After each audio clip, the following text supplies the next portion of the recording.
There's a new face in the world of Squid Game, but it's actually older than you think. Here's the backstory for that creepy new doll.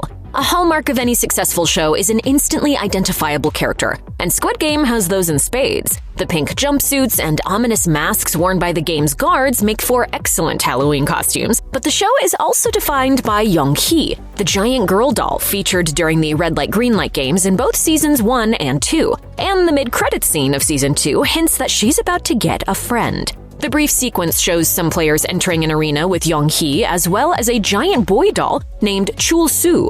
His inclusion in the show has been a long time coming. The show's creator, Hyuk, teased the doll back in 2022 and revealed that Chul-su is Young-hee's boyfriend. In the context of Squid Game, it's hard to say how relevant that information is going to be. Young-hee became utterly terrifying in red light green light, tracking every player's movements to determine who should be eliminated.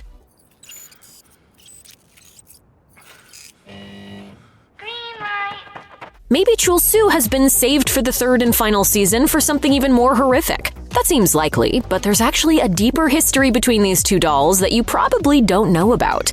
Young-hee and Chul-su aren't just a random girl and boy. Their names are actually derived from traditional South Korean childhood stories, with the pair frequently being found in school textbooks to teach kids how to read or impart basic moral lessons. Sort of similar to how a lot of kids' stories in the United States will use the names Jack and Jill or Dick and Jane. So in that light, their inclusion in the games make total sense. Young-hee and Chul-su harken back to the players' childhoods, which is the entire framing device surrounding the games. Every competition, whether it's red light, green light, or tug of war, is rooted in the things the players would have done when they were kids, creating an instant juxtaposition between the innocent nature of the games and the deadly outcome for most of the participants. Given that Young-hee and Chul-su are often compared to Jack and Jill, a popular fan theory online is that the first game in Squid Game Season 3 will be some version of the Jack and Jill nursery rhyme, where players have to get a pail of water up a hill. Elements of red light, green light might be thrown in as well, with players only able to move when one of the dolls says green light, but we've got to go ahead and call red light on that theory since the challenges in Squid Game are based in Korean culture.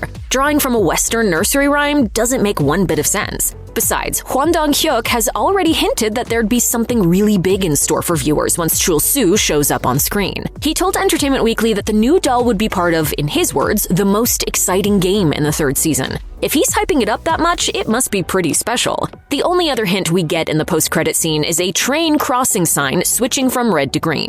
Previously, the doll would just say the words red light or green light, so the signal suggests something else will trigger the game's events. It's possible the players will participate in an even more messed up version of red light, green light that incorporates new elements, but we'd expect them to come up with something totally new, rather than dip back into the same well for the third time. Is that all they want us to play? Red light, green light? But of course, this is all just speculation for the time being. Until we get Season 3, Chul-su will remain one of the most intriguing unanswered questions of Squid Game's Season 2.